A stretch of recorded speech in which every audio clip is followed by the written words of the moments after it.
Ladies and gentlemen, ATDF everything in that shelf presentation.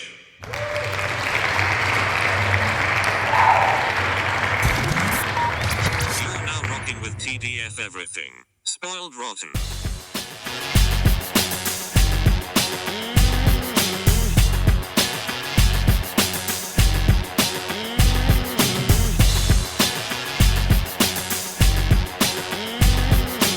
Spoiler alert. Welcome back, everybody. Hey. It's me, Daniel, And Ben on Spoiled Rotten. on our home on that shelf. Excellent. Yeah. Hey, Ben, tell me who you think said this quote about the movie we're doing. Okay. There is no footage of me ever saying that I liked Spawn. Damn it. I have never said that I thought that was a good movie. I feel like that's got to be Michael Jai White. Like, Yep. I feel like the lead of it. Yep.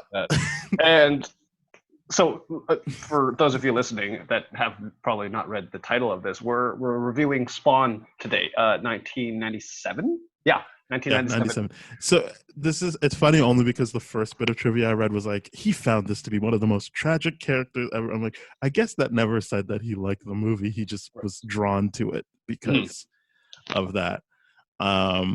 Yeah, it sounds also interestingly, this is the only movie by this director to go into theaters. Mhm. I was like, wait, what else did this guy do? And I was like, oh, that's why he's like done a bunch of like Garfield cartoons Oh, really? that just go straight to DVD or whatever. Oh, I thought you meant the Garfield movie with Bill Murray. No. I see. I got you. No. Yeah. So the reason why I'm assuming why you brought that up is because a lot of the controversy surrounding this film. One of the biggest. I mean, I just found it interesting because like I'm like, I just assumed that since this was probably one of his bigger, I feel like people know Michael Jai White specifically for this and Black Dynamite. Mm-hmm. And any role, like, yes, he's in Dark Knight as Gamble. Yes. But even I just forgot about that while we were talking. Like, because the thing is, I like Michael Jai White a lot. But the thing is, he, like, aside from this, I don't really see him in a lot of headline. Like, he's not the lead character. He does a lot of direct to video stuff. I see.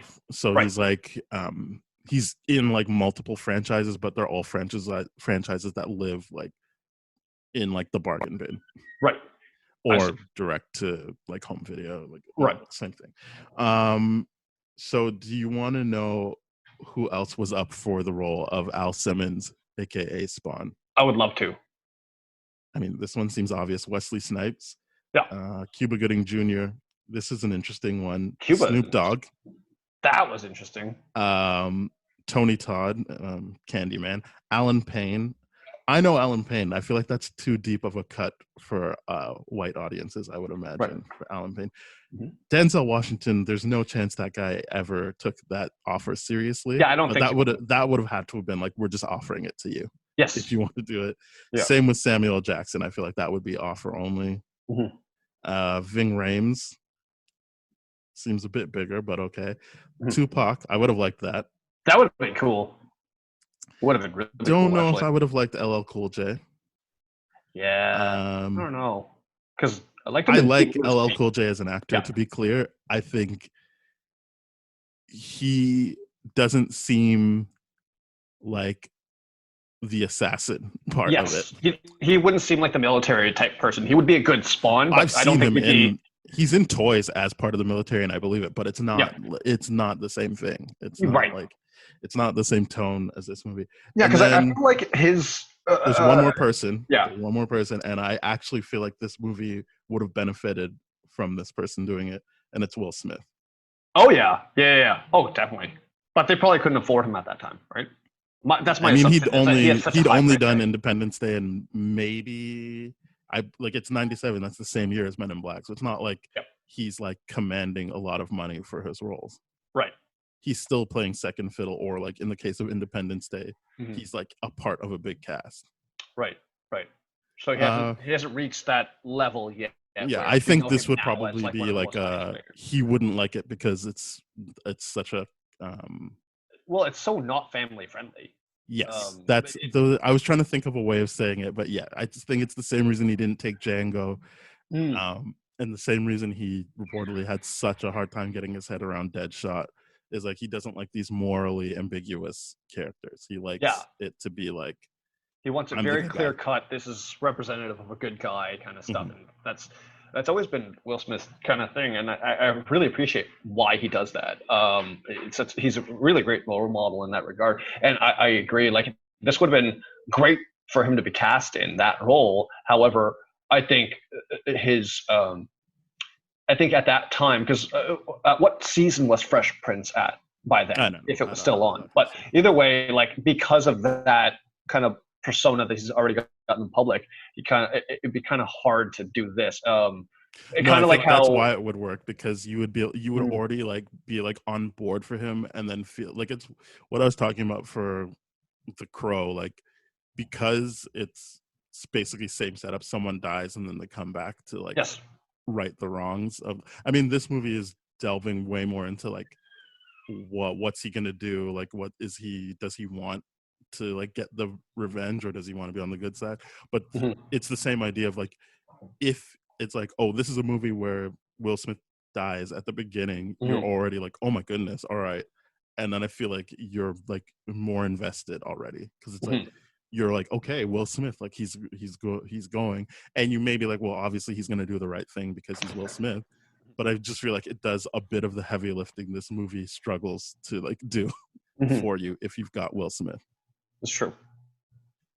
But yeah, I think Spawn, great look of a character.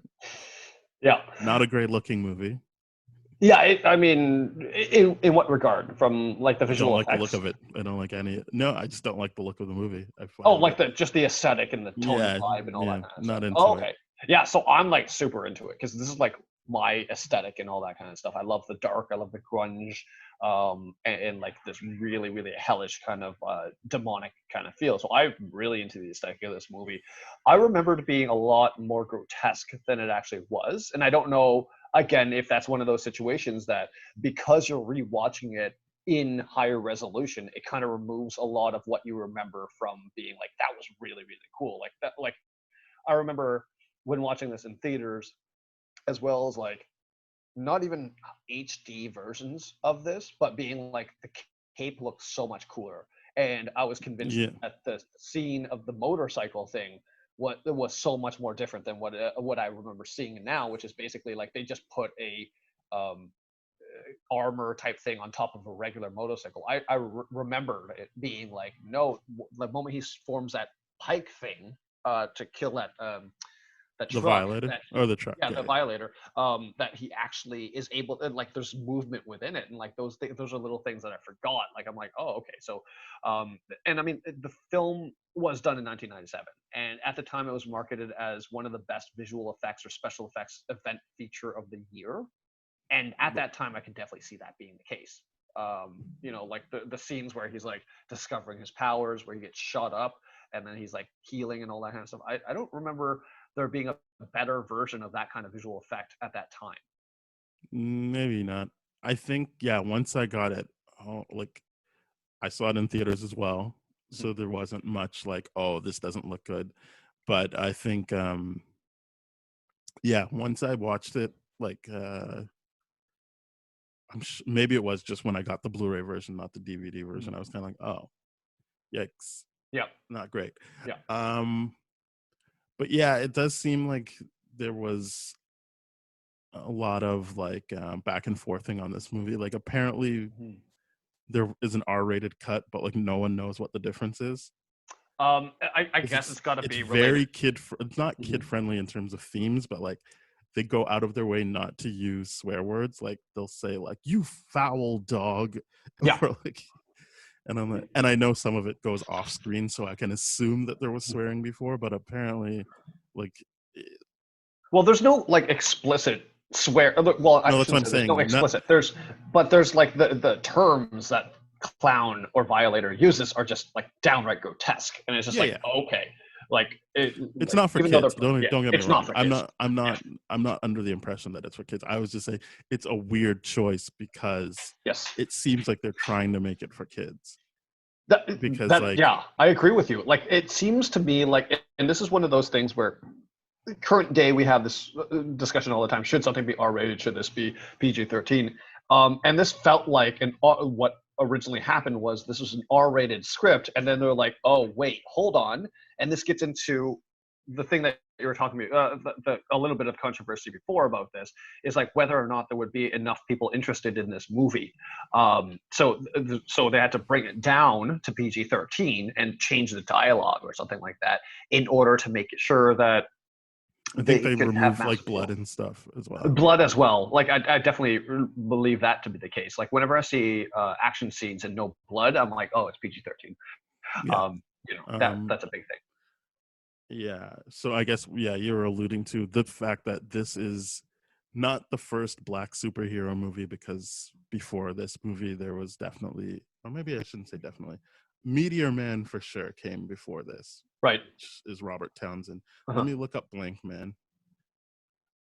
I would say at first I was just gonna be like, even if it's not the first, okay, yeah, Blank Man and Meteor Man come before this, but they're both comedies.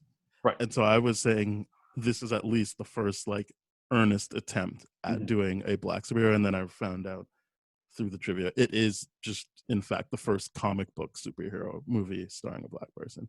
Right. Because this does predate Blade, right? Yeah. We're doing Blade next. Yeah, but no, I can't, like from we're a doing it in chronological order. time thing. Yeah, we are doing chronologically. So yeah, Right. It does predate Blade, and Gotcha. that's what it says. It's kind of like Wesley Snipes was kind of like, I don't know about this, and then Yeah. he did Blade the next year, and that worked out better for him. Yeah. Than the Spawn, because none of the Spawn sequels happened. But yeah, so this is the first, and I remember that being a big deal for me with Blade and Spawn, was like, oh, this is the first time I'm seeing, and maybe it's because it was in theaters. I didn't get to see Meteor Man or Blank Man in theaters, and I think maybe the less said about Blank Man, the better in terms of how problematic it is. But I still really, I mean, I haven't rewatched Meteor Man, but I liked that as a kid.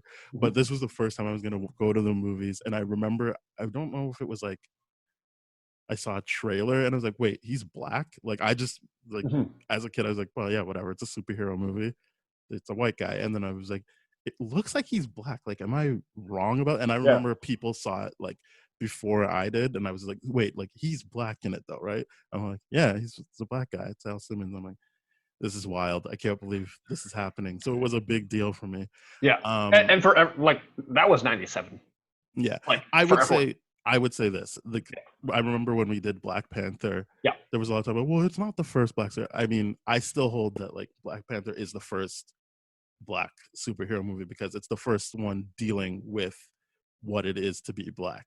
So I like, and we've been Spawn through this has nothing to do with him being black. It's not like he doesn't face any discrimination. He doesn't like it doesn't. It could be written as anyone the way it is. Like Spawn fundamentally, like the identity of Spawn,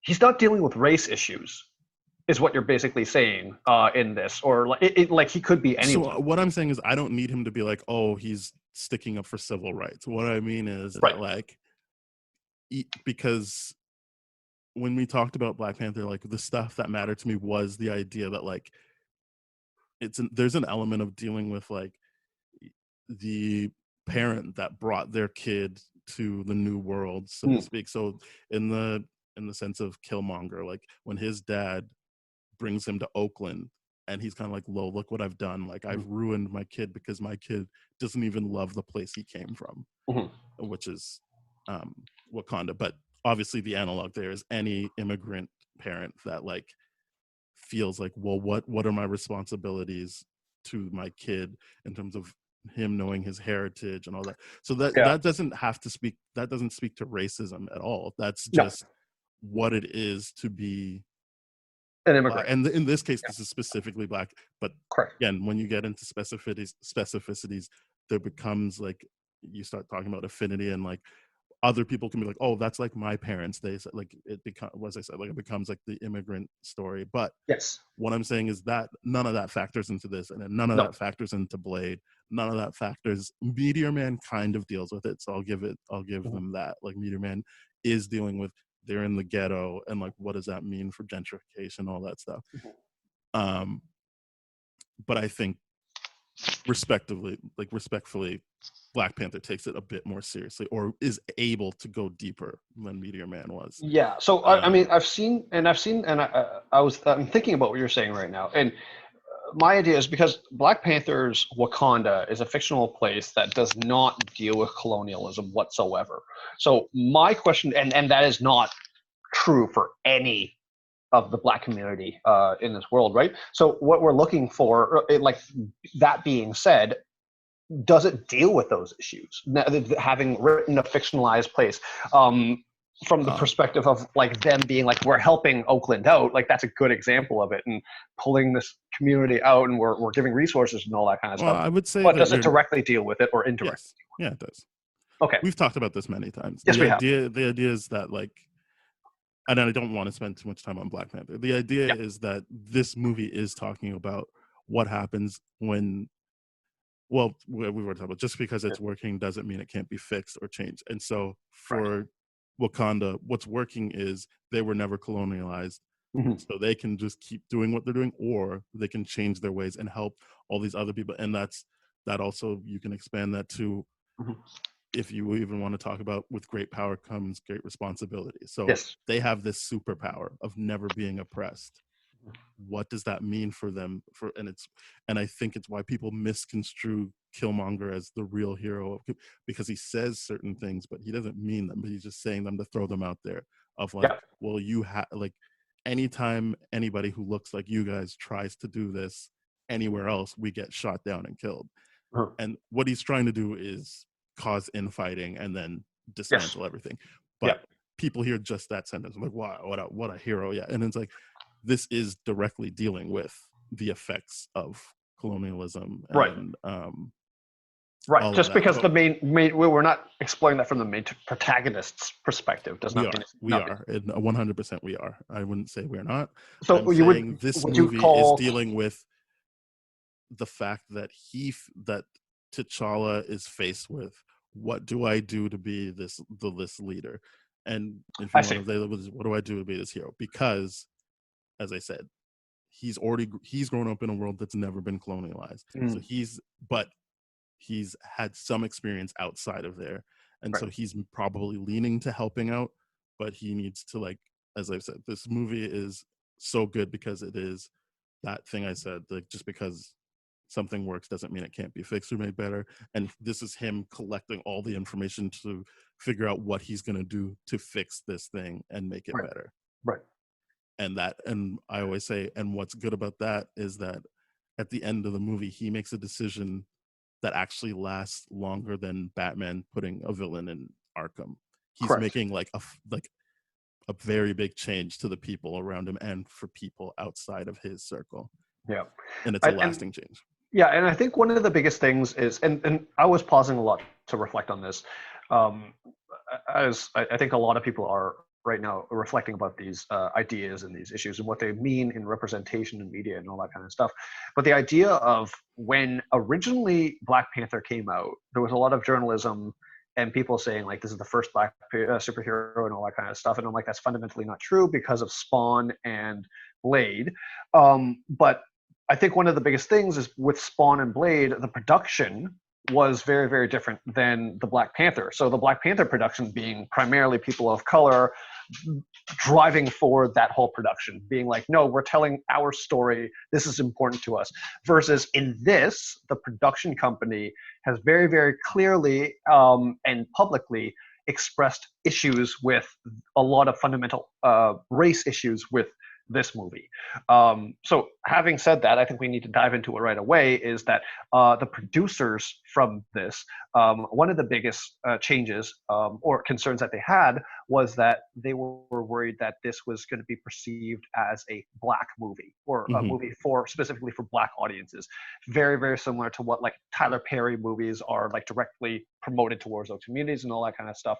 They were worried that with that being said, as well as the violent nature, they need to soften. Well, my assumption is along with the violent nature of this. It had nothing to do with the violent nature. No, that they were worried, and they used every excuse that they could to be like, we need to whitewash as many characters as possible for profit. I need to stop you for a second. They don't need any excuses.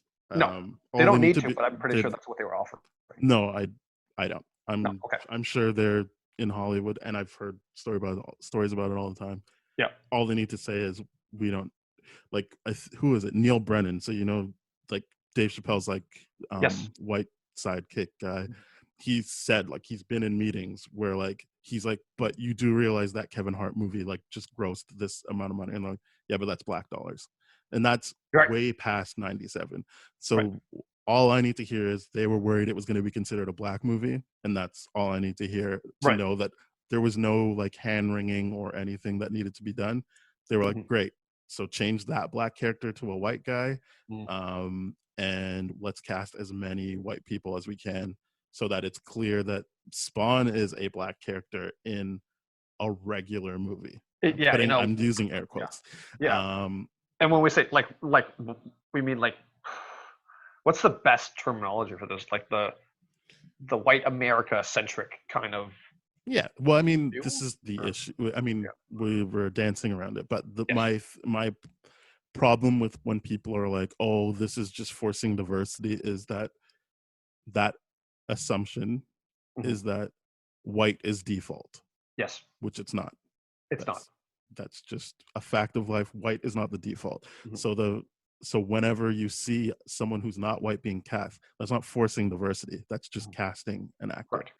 But that's the assumption that we as a society make, is white is default. So if you're trying to diversify things, you're somehow sacrificing quality or pushing a political agenda upon something or something like that, and being like shoving diversity down people's throats, or which whatever. Is only happening because of movies like this, where even in the source material. So anytime people are like, oh, I can't believe they cast a like Baron Mordo, I don't think this actually happened, but like, oh, I can't believe Chiwetel Ejiofor is playing Baron Mordo. He's white in the comics or whatever. And it's like, well, we've already, before that movie, there's been instances where people of color are cast as white people, and no one ever seems to have a problem with it. I guess in the same movie, people had a problem with Tilda Swinton being the Ancient One, which is its own we've talked about that and financial thing. We talked about that on Doctor Strange.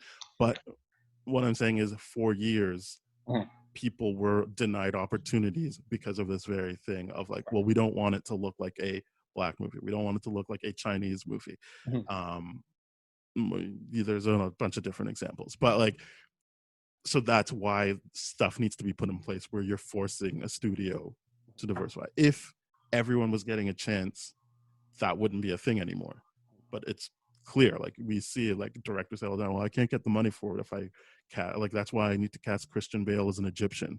Because I won't get the money for it. Or Jake Gyllenhaal as Persian, or like. I would say this. I don't know what the directors know about that, but I've played that video game. The whole point is that he is not actually Persian, and he is from somewhere else. Oh, I didn't know that. I think that gets lost in translation, and it's a kind of a moot point. Right. But the actual character Jake Gyllenhaal is playing in that movie, in the video game that I played, isn't actually Persian. Oh, okay. Well, I don't know, and again, but there are we've already made the case that it doesn't matter, because even if he was supposed to be Persian, probably Jake Gyllenhaal would have got the role anyway. Correct. So I don't know about that, but that's a less clear cut, because I didn't. Yeah, that one muddies the waters, because the character is supposed to be adopted by this Persian royalty. Yeah, another example would be Hellboy. Daniel Day now cast, where originally in the source material that character was Asian, and I forgot who it was. I think it was like the guy that played Ajax, right, in Deadpool. Yes. I just like calling him Ajax. He's great. And I like that he was like, no, it's like that's not He cool. stepped aside. He did the cool thing. He's like, yeah, I got the job. I didn't realize. I'm sorry. I am giving up this role. It's not my right. And he did that very, very well. I like that. Yeah. So that's the thing with this movie is, yes, it is the title it has is the first superhero comic book black superhero comic book movie. It does have that, but it's kind of why it's frustrating to live in a world where people are telling you, no, that's when you're saying it's Black Panther's the first black movie. No, because it's like, well, no, we know what as black people what it means to say this is the first black superhero movie. We don't need people who are like, no, look at the color of the skin of that guy to be like, no, that's the first one. Yeah, it's rough because when we're looking at that, when we're like, oh, like you have one, you have two, you have this, but then we're not comparing to the other side the numbers. Like, okay, well, how many stories are being told of white male leads? Like, what's that number compared to what we actually have of diversity in the male lead, or like the female lead, or like this whatever department? Like, where's that? Let's look at that balance, that ratio, and don't tell me that it's like, oh, you have three, you should be happy. I'm like, three that's compared also to what makes me upset. Like when people ridiculous. When people are like, oh, everyone complains about Oscars so white, but like last year, this many people of color were nominated. I'm like, but like because there's pushback. The complaint is happening because, again, white isn't the default. So it's like it shouldn't just be like, well, you got two last year, so it's like, but were there really only like 5 white women that were the best actor? Was that really the case, or is it just like, well, Nicole Kidman was in something, so we're giving it to her, or as opposed to like what was actually the best role? The best performance. And if that happens to be 4 black women and a Chinese woman, then that should just be the case. That there shouldn't be like but how do we make it look like that wasn't a diversity thing? Like, that shouldn't ever be an issue. And the last Oscars, I mean, just because Parasite won Best Picture and all that kind of stuff, that there was more cognizant representation, doesn't mean that we're there yet. Because every time people of color like you and me, like, we experience these things, we always know that there's a period of overcorrection before it goes back to normal. And to me, it's just like, okay, Parasite won this year. We're getting Black Panther. We're getting these things. Is it when is it going to go back to what I guess everyone else considers normal? And we are lucky that we had those. Am I lucky that Han existed in the Fast and Furious franchise and actually was a Asian male that got to have an interracial kiss on screen? Like, should I be happy that he that wasn't one thing like, exists? and he wasn't the like martial artist on the team. Exactly. Like, he's like, no, I'm just like a thief like you guys. And that's why I love that scene where it's like him and Tyrese, and they're like both like, let's not talk about this. We got our asses handed to us. And like, because like they are like just the guys on the team. Yeah.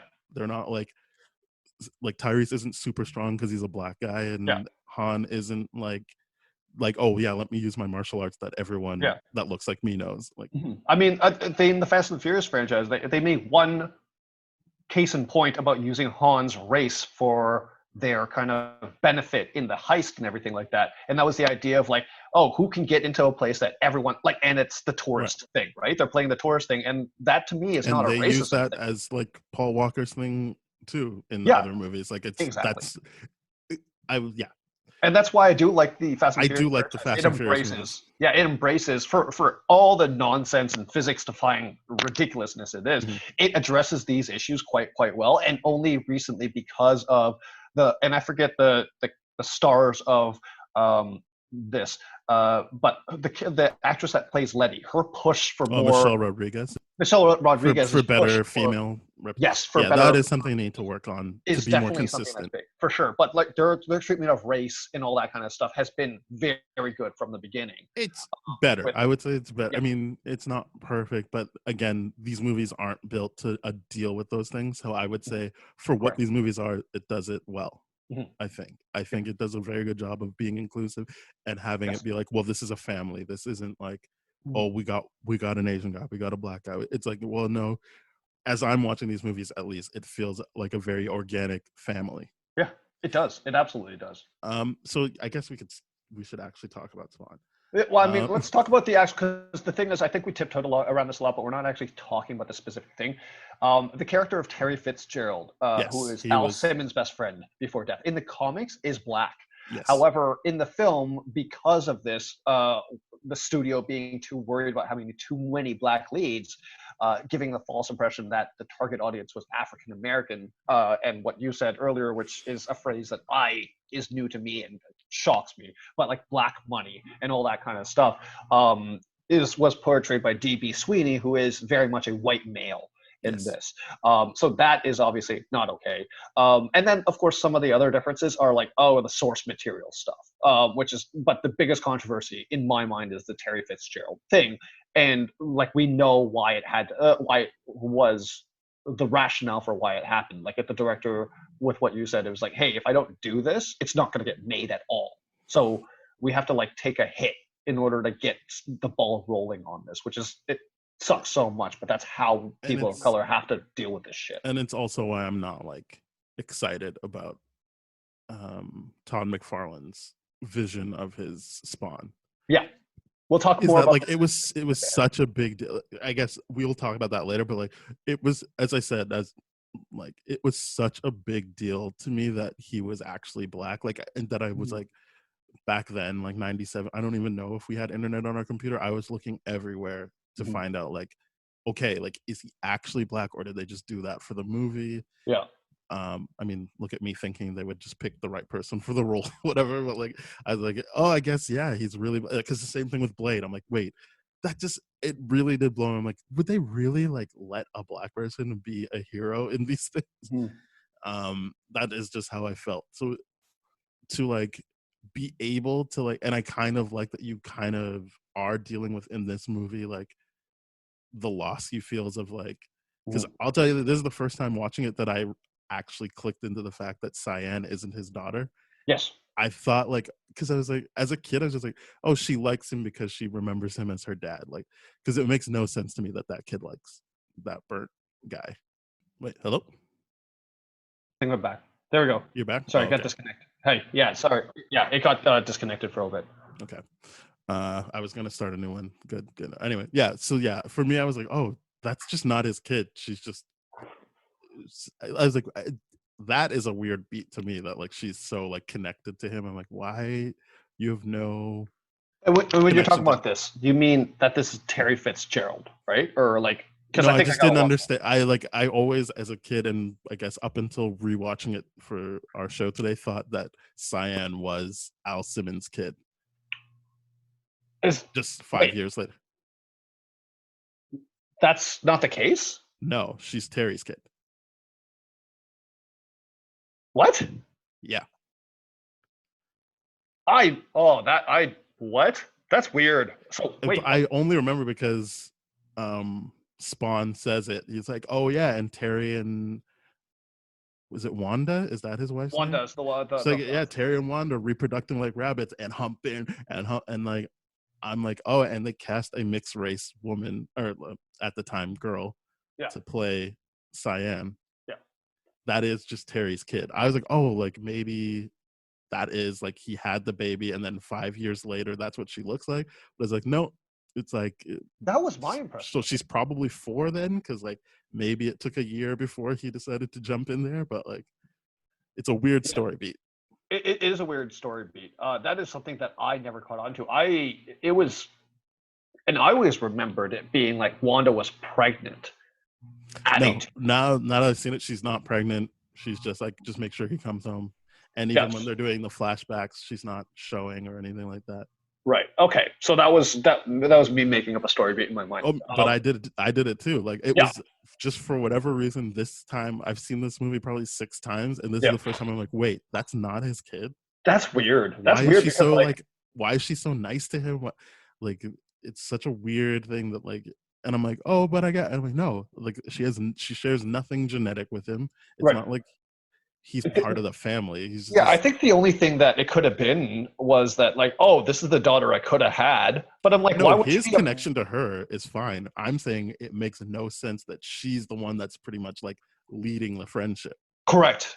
that makes no sense at all. It's just like, oh, why is your face weird and all this kind of stuff. Yeah, that makes no sense. That's I always assumed that there was like I guess some. she's not thrown off by the clown. Like that doesn't She's scare not. her. She's not. And Like that's when things are starting to get very real and it's like, oh, he's gonna hurt us, then she looks worried, but she's yeah. never like, it's not like he doesn't scare her throughout the movie. She's not like, No, oh, I can't look at him. So I guess that's just a character thing, but I'm just I like, guess so. oh, like that's not even his kid, which doesn't make me feel like he should care less about her, but I'm just like, she shouldn't be as like Yeah. into this relationship as she is. Yeah. Yeah. That's the weird thing. I think the only reason why she would be is because like Spaz the dog likes him so much because that was his Yeah. dog, right? And be like, But oh, if my dog likes someone, but like that's me projecting. It's not me actually. maybe there's pictures of him and she like, I'm just like, I just don't get I can't see how why. there would be pictures of how like I can't see Terry being like, oh yeah, let's put up my best friend's dead pictures Well, that I it'd still be just like he's kind dead, of like he's my friend, he's your ex-husband. yeah. Like Well, actually, maybe on the she's yeah, oh, they weren't married. Yeah, they that's were right. not He does married. have that line of like, "Hey, don't get married." Yeah, yeah. Yeah. So they weren't married yet. So the movie, obviously, it's special order, and this is the part of the movie that kind of really weirds me out a little bit. That I never picked up on before. But the idea of like they make a very big effort to have Martin Sheen, his character, Mm-hmm. talk about how ruthless uh, Al Simmons is. Al Simmons is. He's perfect psychopath and all this kind of stuff, kills without regret, like all this kind of stuff, and without thought or anything. But then the moment Mike Sheen's character goes like, "Hey, this is the plan," immediately you see empathy, you see all these kind of emotions from his character that's wildly inconsistent with what was being reported before, and it was Well, just like, "What? I don't understand." well, there's one scene where he's talking to Terry, and he's like, "That wasn't like he lied to me about what we were doing." Correct. So I think But that's at the again, very it's end of the movie, isn't? no. Oh no! It wasn't at the end of That's the. Sorry. before he turns into Spawn. Yes, that's It's before he turns into he's Spawn. just That's like, when. oh, I did because that's what Terry's like. Whoa, you like took out like innocent people, and Yeah. he's like, yeah, he lied to me about what we were doing. And I guess the idea is you can point him in any direction, he'll do it. Maybe he'll think about it afterwards, and that's not something Mhm, Martin Sheen is privy to. mhm, Like that, it does weigh on him, but like for his in his mind, what would he care if he can just be like, yeah, just go do this thing, mhm. and he'll do it, and maybe it upsets him after the fact, but to Martin Sheen's point, it's not like he puts up fuss beforehand if he doesn't know. Like he doesn't ask questions. It's only if you tell him this is what's going to happen that maybe he'll be like, wait, I don't want to do that. Yeah, and they do make a point of him bringing it up, and like Terry being like, "Hey, like I don't feel comfortable with this and all this kind of stuff," and then he just like Sheen's character just stops him right there and is like, "Listen, you're gonna do whatever I tell you to do. There's Mhm. no resistance. Just do as you're told, kind of thing." And like that's a heavy scene to watch because that was just like he was. Oh man, I to see a man be emasculated like that is just brutal. So like just like oh my god, that was really rough, and he's like stuck in that position where he's like, what do I do? But yeah, Yeah, and I think that's another thing that doesn't really sit well with me Mm, in this viewing is that like i- it's like, well, yeah, he can be the star of the movie because he's gonna have everything taken away from him, like his dignity, his life, and then he's gonna have to live in the shadows for the rest of the like time right. because we don't ever get to see a sequel. So like it's like pretty much like I guess that's just his life now. Like he Mhm. has nothing, Right. Well, and it's like that's basically what it is. Like, and that's like such a sad end. Is like, yeah, I don't belong on Earth anymore. Like, I'm just gonna go down to hell and police it and for vengeance and whatever. That's it. That was his yeah, thing. But it's just like that's the one thing about this is like all this character development of him gaining all this empathy and like all this like his motivation is purely driven on revenge, right? Because like the Faustian deal that the devil gives him is basically like, hey, I'll let you see Wanda again, if which he you does, kill, if you lead my army. yeah. I think yeah, what's driving him is the revenge, but then the idea is throughout the movie he's going to learn he shouldn't be taking orders anymore. Correct. It's he was taking orders from I guess the guy's name Martin Sheen's character is Jason Wynn. Mhm. He's taking orders from Jason, then he's taking orders from the devil. The Yep. idea is he needs to just start thinking for himself. So I Correct. think that's more of his journey than Oh, it's definitely more of his revenge. journey to be like, It's how do I less fight for revenge and it's myself? more like, when is this guy gonna realize he should stop taking orders from people? Right. Right. Um, which is fine. It's just yeah, I don't know. It's I guess it's a complicated thing for me. Where I'm like, there's some good ideas in there. I Mhm. like the visuals of his like they don't look great in HD, but I like the visuals of his I like the visuals of him turning that motorcycle into something. I like the Um, visuals of him like putting the mask on and off and everything like that. It reminded me very much of like the Sam Raimi Venom mm, animation, and that's all like just like how the movement went and everything like that. So it was really really cool to see that. Like yeah, visually, it was great because like it should be noted too that originally it was greenlit for a budget of 20 million, but the scale of effects that New Line had to do, it ballooned up to 45 million. yep. They It should have just tacked yeah, on an extra 5. yeah, probably. Just kidding. No, yeah, I think also this had heavy reshoots because they shot the script, which was, according to Michael Jai White, very character driven, and Yes, they added fight scenes. I'm like, there's not even a lot of fight scenes in this, so I guess they just put all of the fight scenes in the reshoots. right. Um, and he was kind of like, yeah, I didn't know what was going on during the reshoots. Like, it was just like, stand over here, do this. And he was just like, yeah, I just threw my hands up after that. Like, it was like, whatever, this is, because I think he didn't want any humor. And it's not like this is a funny movie, but there's two scenes I always remember, which is when he gets shot and he heals and he's like, damn. Yeah, And then when he's like on the, not on the roof, on the building, and like the chains save him and he's got like suction cup hands and he's just like, hell yeah. And I'm like, yeah. oh. And I Those think spots were just like that was like, oh my god, they couldn't have stereotyped that more. and I think at this point in Will Smith's career, he would be able to pull that stuff off. Maybe he wouldn't have been able to in '97. Mhm. Maybe it would have been too jokey, but I think he could have a good balance now as Spawn and that's why I was happy when they were like Jamie Foxx.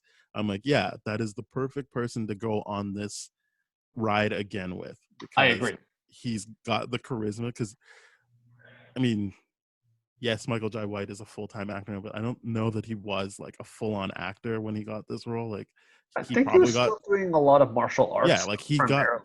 because I remember that was the thing. After this movie came out, like he was on almost every late night show being like, I've got a black belt in every martial art. Yeah. It was like, and I'm like, yeah, that's why you would have got hired. Like, he Yes. can do the fighting. Mhm. Even though it seems like there wasn't a lot of fighting in the initial script, it doesn't matter. Like, yeah, it would be better to get him than Samuel Jackson, who can't. Yeah, and I remember a lot of the fight scenes being more gunfights than anything else. And well, Yeah, he only really does his like martial arts stuff at the beginning as Al Simmons. Like, yes, there's like, and it's not a lot. It's like he does a couple of kicks where I'm like, at least they didn't need a stunt double for that or yeah, something. Like, uh, but yeah, it's I like the idea of going on this journey of Al Simmons turning into Spawn. Um, I also like the idea of once he is Spawn, like, this is stuff you told me, I didn't know this, that because I heard the line in the movie this time around, but it never really registered with me because it's not really an issue. But like, that he needs to make choices when he wants to use his powers, because yes, it's not a finite amount. Sorry, it is a finite amount of power he has, yeah. and it could kill him. And it's like, that's still something interesting you can deal with, even if you didn't want to do an origin story, which I feel like Spawn needs an origin story. But like, Yeah. No, I it's agree with you. I think, and this is what always has been the most interesting thing about Spawn to me is that, like, always, like he's only got a limited amount of power, and the guy, I cannot remember his name. Cogliostro. Yeah, he when he's teaching him how to use it and all that kind of stuff, how to manifest and tell him it's based on instinct and all that kind of stuff. It is one of those things where he kind of lost my train of thought. Oh yeah, he will die if he Mhm. uses it too much. And one of the coolest things too was in the video game, the Spawn video game, is that you have a counter of how much your power is, and it's full at the beginning. There's no other game that gives you all your powers at once.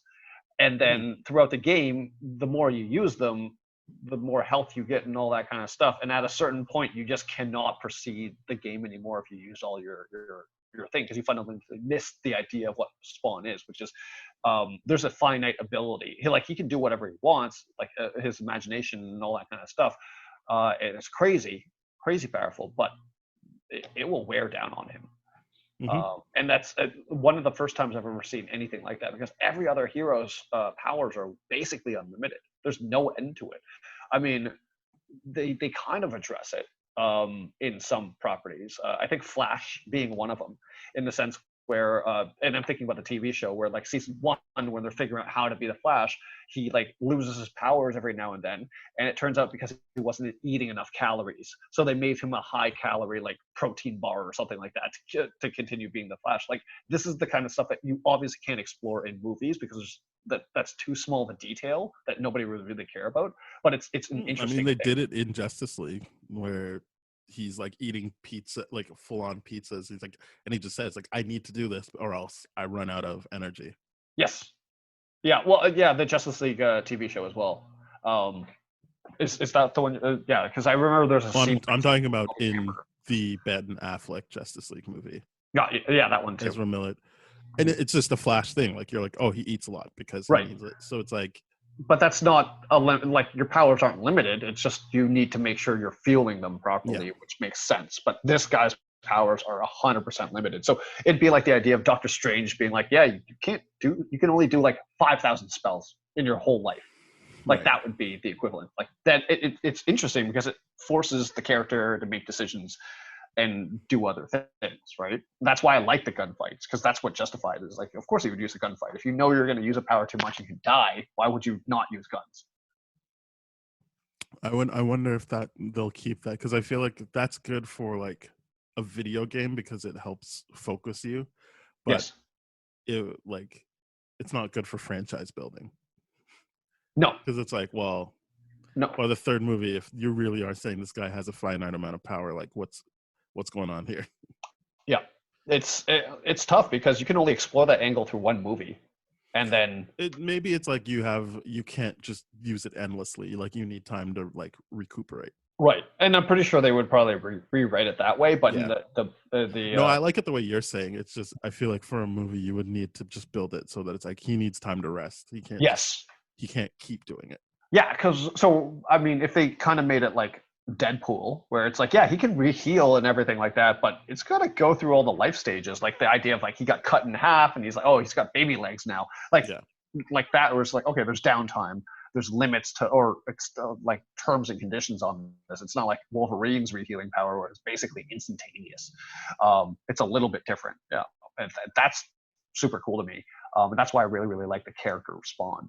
Is that he's super powerful dude, has to think about how he uses power, because other than that, like the character Spawn would be extremely overpowered and cause a lot of issues, right? I mean, I don't know. Like Superman seems overpowered. They find ways.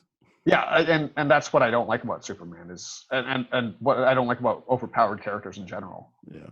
I think there's not really much to this movie. He gets killed because basically what's happening here is the clown, aka Violator, is working for the devil, and they're like, we want Al Simmons to lead our army. Correct. Martin Sheen thinks like, oh, they're just gonna like have me be the top guy, but their plan is really to just kill Martin Sheen anyway. Yep. Which he doesn't know. And so their idea is like, once we have Al Simmons on our side, we're going to get him to kill the guy that took his life. And that's going to set everything off. Yeah, basically that's his initiation. That's just like, oh, that's your no turning back point. You have to join us now kind of thing, or what they were hoping. No, I think they were just like, he's going to want to kill that guy no matter what. It's not like it's going to be an issue. But once he does that, that's going to set off a chain reaction where it won't really matter anymore.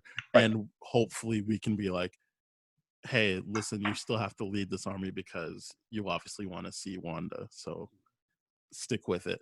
And then he realizes that he shouldn't do that. I'm not 100% sure I understand the Cagliostro stuff, only because it's like he was following Al Simmons from the beginning, and I'm like, what's your game here? Like, why not just talk to him ahead of time? Like, why wait till he's dead?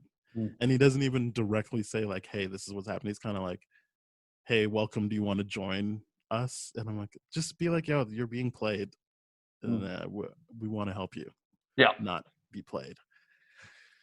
But there was a reason toward the end where he did say like, I couldn't trust you or something like that. I needed to know where, like, which side you were on, he right? wanted, I guess he needed to be like, if I tell him, Yeah. then it won't be a pure decision. But I think the Coglioso stuff is what I was missing from The Crow, is like some person to like walk him through what's going on. Right, but the idea, I think there's a very fundamental difference there in the sense where The Crow is purely about revenge. It's like the one-time thing, and then you go back to the afterlife. Oh no, I know, but what I'm saying is to expand and like Oh, flesh yeah. things out.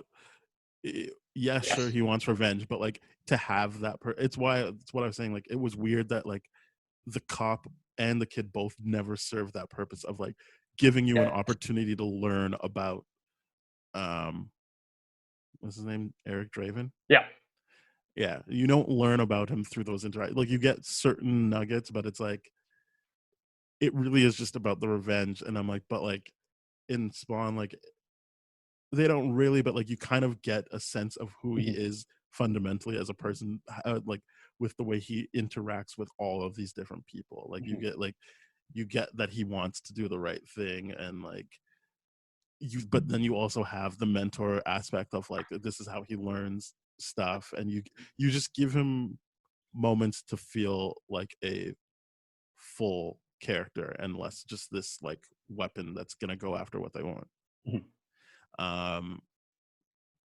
That's neither here nor there. I just thought like that part of the movie works better for me, is that he does have people to bounce off of, and like you can learn about him. It's not like giving you like, it's not like he's like, I remember when one and I took this one. It's more just like the way he reacts to things. You get a better picture of who he is, like what sets him off, like what he like thinks is funny. It's just smaller character moments that build out a full character. I like that element of the movie, and I'm sure that's kind of what people were initially drawn to when they read the script. But yeah, there's not much to it. I mean, the clown is a very interesting character. I was a big fan of John Leguizamo anyway, but because I'm pretty sure, I'd seen a bunch of John Leguizamo stuff, and I was like, yeah, he's really good in this too. I did read that he did throw up after eating those waxworms because they were real. Wait, there were real worms? Yeah, those were real waxworms. Oh, yeah. And I read that before watching the movie again, and I was like, I'm gonna look at where they cut, and they do cut, so that I'm like, I can see him just throwing that back, because they're like, yeah, as soon as they cut, he threw up. Yeah, I can't blame him. That was gross to see. I mean, like, the pizza already looked disgusting without the worms on it. Yeah, I like the idea. I was like, oh, this is disgusting. And he picks off like what, olives? No, he's like, ew, gross. I hate anchovies. Oh yeah, that was it. And it was like, oh, what? Yeah, it was really funny. Yeah, the character of Clown was always super interesting to me. Doesn't get as dark as he does in the comics, and I will mind you too. This is a franchise, an intellectual property that I actually don't know any of the background of all that kind of stuff. Yeah, neither do I. Yeah, it's I think because Spawn has been, it's so dark that the only application of media of it is truly the comics. There's like everything else. It's well, so no, much... they had the HBO show, which did they have the HBO show? Yeah, it was good. Okay. I mean, I watched. I think it was on before other things I wanted to watch, so I would like kind of watch it. But I think because that was actually R-rated, my parents were kind of like, "Well, you're not gonna just watch that show." And like rightfully so, it was a cartoon. I would definitely be way more. It would be way more impressionable on me as a cartoon. Yes, that's true. But yeah, this movie makes me want to like just in earnest watch the Spawn TV show. Yeah, I forgot that there was one, and this makes me definitely want to explore. Because I think everyone likes the cartoon. Yeah. And I guess the character that Jeremy Renner was going to play is at the end of this movie. He's the cop taking Jason Wynn out of the house.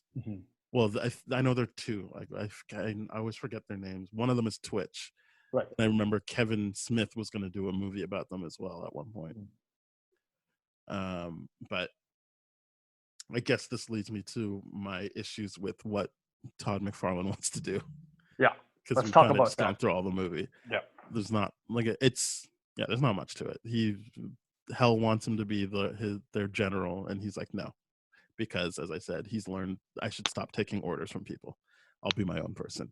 And everyone but him lives happily ever after. But yeah, so Todd McFarlane, what he said publicly, I don't know if he's changed his mind, is that he wants Spawn to be like Jaws in the movie Jaws. And that the real movie is about Jeremy Renner's like Twitch or whatever. I don't remember his name. Not into it. I don't think Don't like it. we need, like, I understand what people would like about that, because maybe they're like, oh, it's like when people see side characters like, oh, that would be great to get a spin-off of them or whatever. Yeah. But like, if you're calling the movie Spawn, just let Spawn be the lead of the movie. Yeah, because this feels like a Blade Trinity situation where they're building out other characters and not really focusing on the titular character. Yeah. The idea there being like, I get what they're trying to say. The idea of like his justification for it was that during Jaws, the parts where you don't see the shark build the tension and the suspense and all that kind of stuff to get you in that mood. Now, the idea is not the same, because Spawn is not a suspense. It's not that kind of thing. You have to build that atmosphere, and suspense is definitely part of it. But we're fundamentally more interested in the character of Spawn. Don't sideline him in his own movie. I don't like that from everything that you're saying, because now, but the other effect of the element, the other side of the coin here too, is what they're trying to do with it, what tone they're going with it. Because in the Suicide Squad, when Batman was there, you only see you never see anything from Batman's point of view. That was genuinely a very cool experience, and it was called Suicide Squad. It wasn't called Batman. Exactly, it made sense. You can't take that effect, because that'd be like, oh, we're going to do a Suicide Squad movie from Batman's point of view. Yeah. Make it a Batman movie. Like, that's a Batman movie. That's not a Suicide Squad movie. So the idea of like them being, they can't make it call it Twitch or whatever. But that's what I'm saying. I feel like at one point Kevin Smith had a script that was just that, or maybe it was a show. Maybe it was a show, but it was just him. And at that point, it's like Gotham. You're just dealing with the cops that live in Spawn's world or Batman's world. Right. And then it's like, okay, whatever. I guess there's a market for that. But like, but that's not a movie, was it? No, well, maybe it was a TV show. But my point is, it was still called the character that you were going to spend the most time with. It wasn't called Spawn. Like, Kevin Smith wasn't like, I'm doing a Spawn TV show, but it's about Twitch. He was like, I'm doing a Twitch TV show. So it'll be about him. Yeah, that's fine. I'm saying if you're calling it Spawn, and that's what you're definitely getting the money for, you're not getting Jamie Foxx to be just in it for like 10 minutes. Yep. This is an instance where you're actually using the black actor to get your money and to get your green light. Yep. Let him do the work of being a lead in a movie. Yep. I don't like the idea of like, because I think at one point he was like, oh, maybe he won't even talk, or like he'll say like that won't be them. Like, again, why are you getting Jamie Foxx to do that then? Yeah. Like, why would you need? Why not just that get Oscar-winning 2 times in the same night nominated actor? Yeah. Oh, what? The reason why you wouldn't get an unknown is because you need that draw, but you're not going to respect him as a human being to actually do that. That's the issue that we have, like that I have with it, and I'm sure a lot of people, and what you're talking about too, is like, if you want Jamie, and this, I'm very sensitive about this issue because this definitely happened to me, where they, where I'm not going to expose which governing body this was, but this was a national organization that used me for promotional materials, representing a diversity that did not exist within that community. So they used me as a straight Asian male, which is 3 points of diversity that doesn't exist in anyone else. and they were like, look, we are diversity and all that kind of stuff. It was kind of like back in, oh god, and this is where like it's really really problematic, because I'm like, oh okay, my experience in that was that, oh, you want me to be your poster child to prove that you're not racist, but you're not going to respect my ideas and opinions on what I'm brought into this project for, which is to create change and improve all this kind of stuff and make things better, but you're not going to listen to me. So fundamentally, you're just using me as a person of color and dehumanizing everything about me. And that was such, like, that is such a heartbreaking experience, and it's racism at its finest, and it sucks.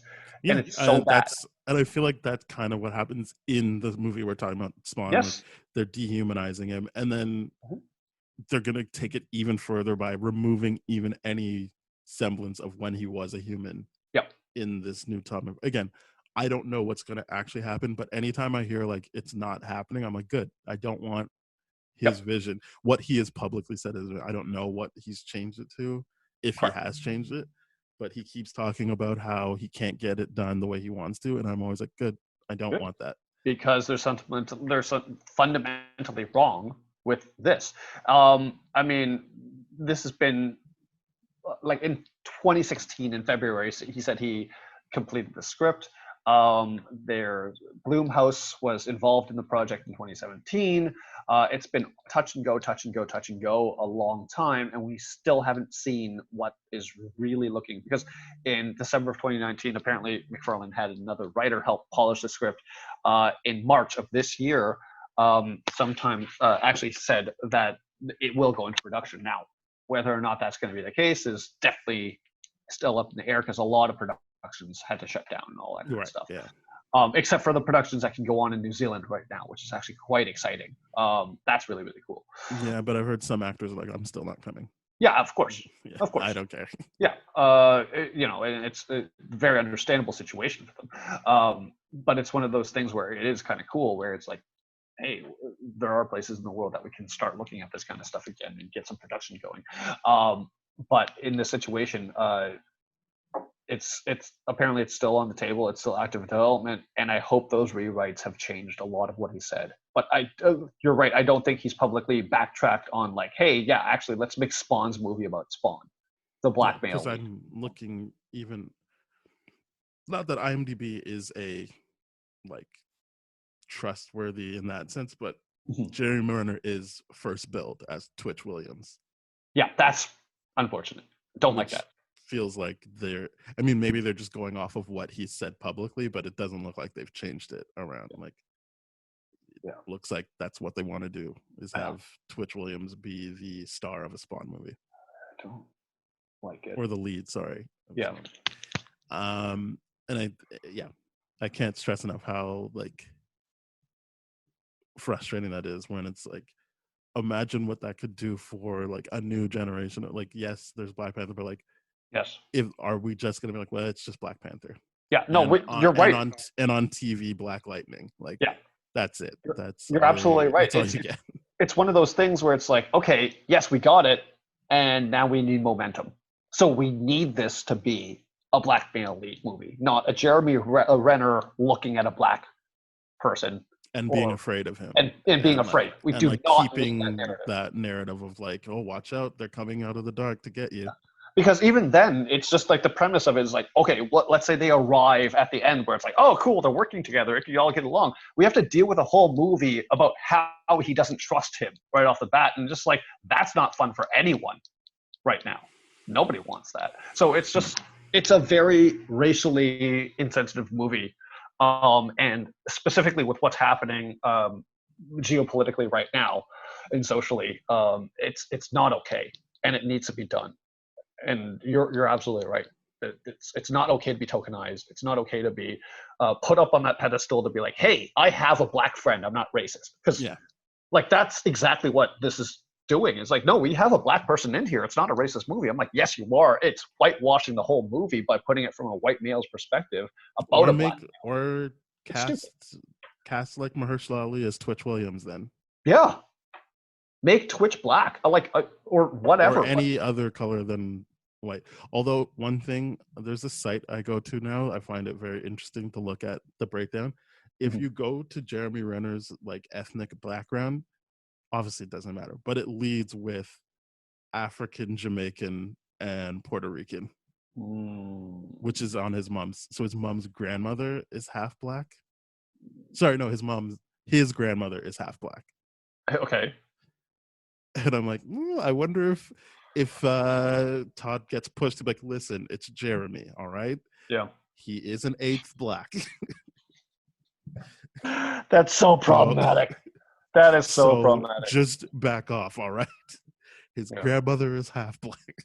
Yeah, that was like one time I met this one half Asian, half white actor trying to lecture me on Asian American issues, and I'm like, well, what is what? No, because I'm like, you don't get it, do you? White people see you as white, and Asian people see you as white. Like that's you don't get it. You don't like can't talk about these things. And Yeah, that's all very yeah, that gets very complicated. it's very when complex. you're talking about mixed race, because Yeah. the same isn't for mixed race black people. No, it's definitely not the same. Because For sure. well, I Because mean, other yeah. than that rapper Logic, I think Yeah. white people do think he's white. Yeah, but like, versus mixed race black people, you're black. You're not. yes, Yeah, versus like a mixed race Asian person, and this is fundamentally really really interesting. A mixed race Asian person is seen as white. yeah, Because like that not Darren only- Chris guy, that Yeah. like who is in right now. He's on Netflix, that Hollywood show, which Yeah. I like. Mhm. There's a scene where he's like, "I'm half Asian." I'm like, "No, you're not, you idiot! Don't lie." Yeah. And then he's like, "No, I'm Filipino." And then I looked it up. I'm like, "This guy's Chinese and Filipino. I mean, obviously mixed." And then white. I'm like, "You just look white." And like, I'm glad in the show they're like, "But you pass as white." Like, you Yeah, do and that's realize the that, thing. like, but Yeah. you, but like, and that's but a like huge that thing. that shouldn't make any of his feelings invalid as someone Correct. if he identifies as Mhm. Filipino and Chinese. I mean, he led with Filipino in the show. The real life actor is Filipino and Chinese, and it's just like, wow, like that would be a rough upbringing too. If you're like, but I'm not just white, because I have friends who pass as white even though they're half black, and it's like they're like the amount of racist comments they hear from people who don't realize they're talking about me. Yeah.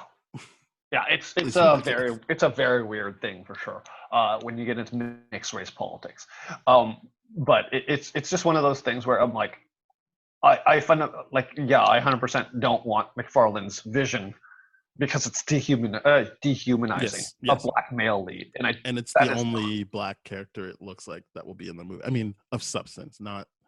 I'm not gonna count like if like they go to a store and the clerk is black. Like, of course not. Like no, yes, that's I'm glad that like, actor got work. Hopefully they have lines and they get paid residuals or something.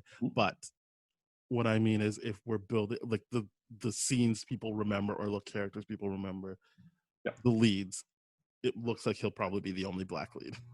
that's don't like it at all. Unless they do something interesting with Wanda. Because I feel like that is something you need to keep in a Spawn movie, is the Wanda thing, because that is his tether to like staying human. That or Spaz the dog, apparently. But No. I don't know. Like, yeah, I'm absolutely on your side with this one. This McFarlane's version is very, very insensitive in light of what's going on right now and the dehumanizing aspect of what's happening. And I don't know. As we've said, we both don't read the comics, so if that is how it is in the comics, I think Marvel has already proved in the MCU that like you can change things about these characters, and make the definitive like cinematic version of them. Yeah, I don't think that would be the case in the comics. I'm not too sure. I'm sure there might be one or two comic beats that have that angle to it, where it's like from Twitch's point of view for maybe one or two stories. But I can't see a comic book having its own titular character be sidelined. Like it's from a movie standpoint, we've seen it and it happens and it sucks. It's terrible. Blade 3 being one of the better examples. But you know, it's in its own comic book. I can't see No, that. you're happening. right. I just don't. I can't speak with any kind of like certainty because Yes, I don't can't really be like care. 100% sure. Like 50% of the volumes are this, or like I can't. No, I can't say that at all because I haven't Because picked like up a single one. obviously, I haven't heard anyone really push back on it. So like, it's Mhm. obviously he's saying it because he feels like there's an audience where people be like, yeah, that's the way it should be. Mhm. So I'm assuming that's the comic audience. Yeah, And I maybe feel I'll like watch the TV show and be like, oh, that's what they're. But like, any memory I have of that show is Spawn on screen and he's talking. They got like Keith David to do the voice, and that guy's got an amazing yeah, voice. Goliath from Gargoyles. yeah. Oh god, I love that guy's voice. Yeah. One thing I would like if they were to do his vision, it better be a Twitch spinoff. Like that's the Oh, only like way. just stop calling it Spawn. Yeah, like if it was going to be like a Twitch, like if it was going to be a Spawn origin movie, Twitch is well established in there, and then you have Twitch in his own movie with Spawn in that capacity. I'm okay with as long as you don't call it Spawn. Like I'm that also would okay be with it okay. because then I don't have to go watch it. Exactly, but don't call it a Spawn movie if you're not going to put Spawn in the lead. It's just not okay. No. All right. What else happened in this movie? Nothing. Nothing. It's not like. It's a very straightforward movie. It Yes. is. It didn't. I don't think I ever held it in high regard. I just wanted to cover it because it is what it is. It's the Yeah. first black Right. superhero from the comics. Yes. And it should also be said that in January of 2018, Complex Magazine listed Spawn as number 2 of 22 on its list of best black superheroes in movies. Who was one? My assumption has to be Black Panther. I did a list. Spawn Right. definitely was not high up there, but like, Yeah. yeah. I don't know. Yeah, because I feel like Blade is the best.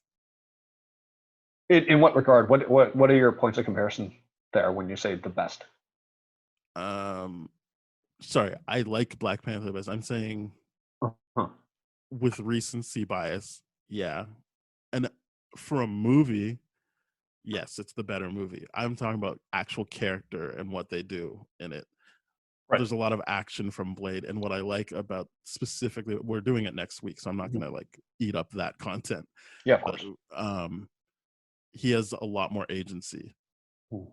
than even Spawn. Like Spawn is still learning from a bunch of white guys what to do. And yes, Blade has a white mentor, but there's a specific scene, and we'll probably talk about it on the show, where it's like, yeah, but he's also like, well, he can fend for himself. I got my own stuff I'm doing. Mhm. He doesn't like sacrifice himself for that white like mentor or something like that. Yeah.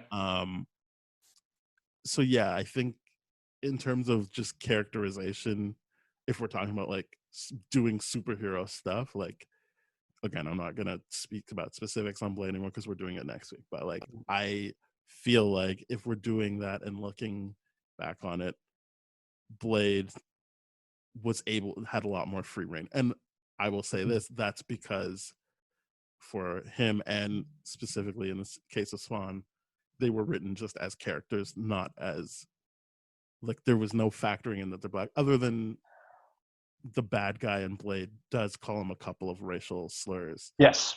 Yeah. But like that's kind of like beside, like you could watch that movie and have no context for what those words mean when he says them and just be like, oh, okay. Mm. It doesn't really factor into how he's able to operate that he's black. Yep. Is my main point. So that's kind of why he is able to do a lot more. And I also find him to be a more engaging, well, actor and character than Spawn. Yeah, and that's very easy to say, given that Spawn is covered up under all that heavy prosthetics and all that kind of stuff. Yeah, no, I'm saying that even when he's not, even when you're he's kind of like, well, this is not helping. well, yeah, because he's made out to be a ruthless killer, right? And that was one of the things I think I read here is that the producers were really, really concerned whether or not an audience would be able to connect and cheer for Al because of who he is in the beginning. You know, they're like, well, they did a good job of not making me feel like he was a terrible person. Yeah, they were just like, they never really showed any of that footage because that was the part. It was like, oh, you're this ruthless guy, you're this ruthless guy, but immediately it's like, you can't do that. You can't kill millions of people. Well, if you're that ruthless, would you care? Like, you know what I mean? Like, Yeah. it's to be debated. I mean, like, obviously, morally, he didn't say he was like had no moral compass whatsoever, right? Because if that was the case, then, You're sounding very quiet. Is there oh, something changed? no, not really. All right. Well, finish your thoughts. Sorry, I just didn't. That better? Yeah, a bit better. Yeah. Okay. Yeah. So it's I don't know. Kind of lost the thought there. Sorry, you were saying that it's debatable how ruthless he was because, Yes. like, Because immediately once he's like presented with the facts, he's like, no, you can't do that. Mhm. Yeah, I think he's a better fleshed out character than I think, or I mean, for what this movie wants to do. I think you do get the sense that, I mean, he says it multiple times. He'll do anything for Wanda, and I buy the love. As I said, I'm not a fan of the whole flashback to like, oh, I love you, you're everything to me. Like, I don't need that stuff. I thought they did a good job of at the beginning when Terry sees Wanda for the first time, or for we see them interact for the first time. When Terry's like, just make sure he comes home on time. Like, that's enough for me to be like, yeah, like they're really into each other. Like, she cares about him, she wants him around. I think that was more effective for me than like the weird like slow mo like R&B video like stuff they do. Like they did it in The Crow as well. Yeah. Like I'm always like, I don't like. It's just you telling me they love each other. Like there's nothing like I don't like. They don't have like a cute thing they do that I'm like, oh, like that comes from being in a relationship. It's just a bunch of people being like, I love you. Yeah, I love you too. And I'm like, okay. Yeah. Like those This scenes does don't do nothing for me. those scenes don't do it for me. It makes because the other angle of that too is it dehumanizes the woman's perspective in that too, because it's just like Because that's this is how what he remembers it. Who knows what she was exactly feeling? exactly in this situation in that scene. I like what you're saying, where Wanda actually has active role in this of being like, no, I want him back, kind of Yeah. deal. Make sure he comes back, and it's not just like him saying to her I love you, or her saying to him I love you in flashback sequence. It's not effective, I don't think, for me anyways. It might be effective for a couple of people. It could be. Yeah. I just don't. I've never cared for those things. Yeah. Like I think the things that make me that were more effective in it was when he dug up his own coffin and found the locket, and Mhm. like did the scream and then absorbing the locket to mean like, oh, this means something to me and all that kind of stuff. Like that was much more effective than a flashback scene of being like, oh, I love you, and they were like running in a field together, like that kind of nonsense going on. Right. Yeah, it's the locket was much more effective. All right. Let's rate this bad boy. You can go Yes, first. sir. 6 because of all the controversy, but understandably, I don't know. It's a tough thing, but there's a lot of controversy in this one. 6. Yeah, I'm giving it a 6 too. More because of what it meant to me when I was a kid. Yeah. Less because of the actual movie. But I'm just like, honestly, like, yeah, it's flawed. I don't think it looks that great, but it's got good moments, and it was the first time that from my memory, I don't know if there's anything else, that it was an earnest attempt to do a black superhero film. The more I think about Meteor Man, the more I'm like, maybe I'm not giving it enough credit. But it is specifically a comedy, and so is Blank Man. Right.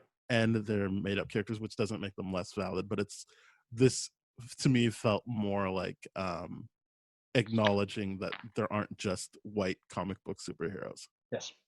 So I like that. Yeah, both give it a 6. Yeah. Excellent. Very Well, cool. next week is Blade. I think that's You going to got go a lot better for me. Yeah. I like it better. Anyway, spoiler alert. Yeah, I'm looking forward to doing Blade and Blade 2. But Yeah, it's just going to be Blade first. Anyway, thank you very much for listening, everybody. If you liked this, and even if you didn't, please go to thatshelf.com, because we are part of the That Shelf podcast network, along with Bad Gay Movies, Black Hole Films, Changing Reels, composers. No Budget Nightmares got a great theme song. I can't wait for you to hear it. If you want to listen to more episodes of Spoiled Rotten than what you find on that show, please go to tdfeverything.com/spoiledrotten. You can connect with us on Twitter at tdfspoiled. Our email is spoiledpodcast@gmail.com. We are on Apple Podcasts, Google Podcasts, Spotify, Stitcher, Radio Public, iHeartRadio. You name it, we're probably there. So please go there, rate, subscribe, share, and review. Mm-hmm. All right, great. I did it. Cheers, everyone. Bye-bye.